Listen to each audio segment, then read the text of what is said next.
कर्पूरी ठाकुर के बाद नीतीश कुमार पहले सीएम थे जो बेदाग, ईमानदार और 20 साल तक भी सत्ता की कुर्सी पर रहने के बावजूद दूर दूर तक उनका कोई भ्रष्टाचार से वास्ता नहीं था, परिवारवाद से कोई वास्ता नहीं था।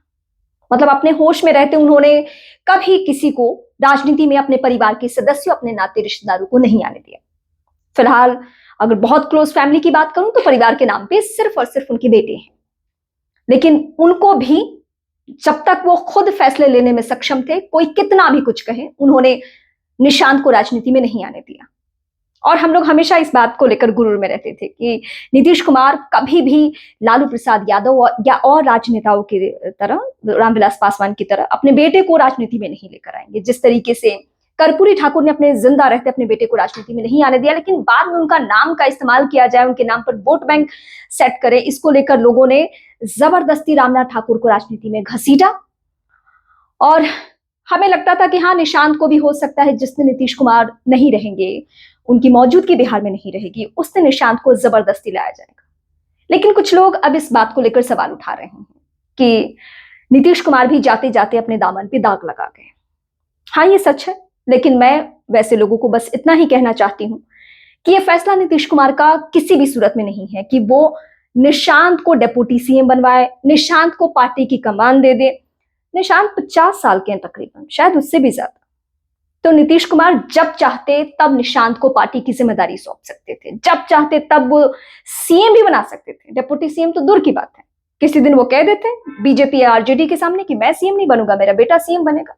और बनाना पड़ता, क्योंकि नीतीश कुमार के हाथ में हमेशा किंग मेकर की भूमिका रही है, सत्ता की चाबी रही है।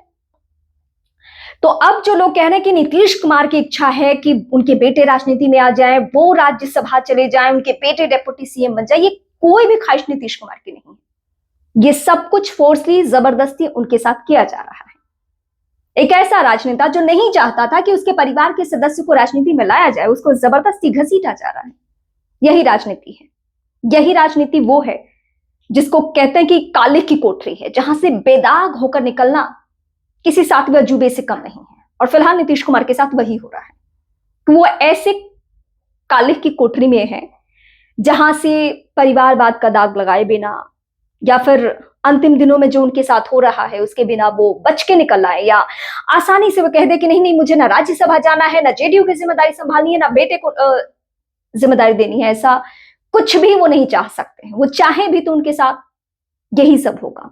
मतलब उन्हें राज्यसभा जाना ही पड़ेगा, उनके बेटे निशांत को डेप्यूटी सीएम बनना ही पड़ेगा, उनके बेटे को जिम्मेदारी बिहार की, मतलब जेडीयू की, संभालनी ही होगी। यही राजनीति है, जहां आपको अंदर जाने का रास्ता है, बाहर निकलने का रास्ता नहीं है। आप इस तरीके से आप अब सोचिए कि नीतीश कुमार का इस्तेमाल किया जा रहा है। वैसे चुनाव में भी उनका इस्तेमाल ही हुआ। जब मैंने चुनाव के दौरान, वोटिंग के दौरान एक वीडियो बनाया और जिसमें दावे के साथ कहा कि नीतीश कुमार सीएम नहीं बनेंगे, तो कुछ लोग गालियां बक रहे थे। वो कह रहे थे कि प्रशांत किशोर के फेवर में मैंने ये वीडियो बनाया है।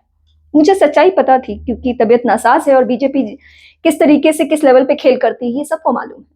लेकिन फिर भी लोगों ने यकीन किया, भर भर के वोट दिया। अब उनका वोट कहाँ ट्रांसफर हुआ, कहाँ शिफ्ट हुआ, ये सबको मालूम है। चलिए, अभी तो बहुत वक्त है, 5 साल बाद ही चुनाव है बिहार में। लोकसभा चुनाव में क्या होना है आप सबको मालूम है। लेकिन हाँ, अब नीतीश कुमार जितने दिन जिंदा रहेंगे उतने दिन उनके नाम का, उनके पद का सब कुछ बस इस्तेमाल होना है कि हाँ, नीतीश कुमार को हमने तो सही एग्जिट दिया है।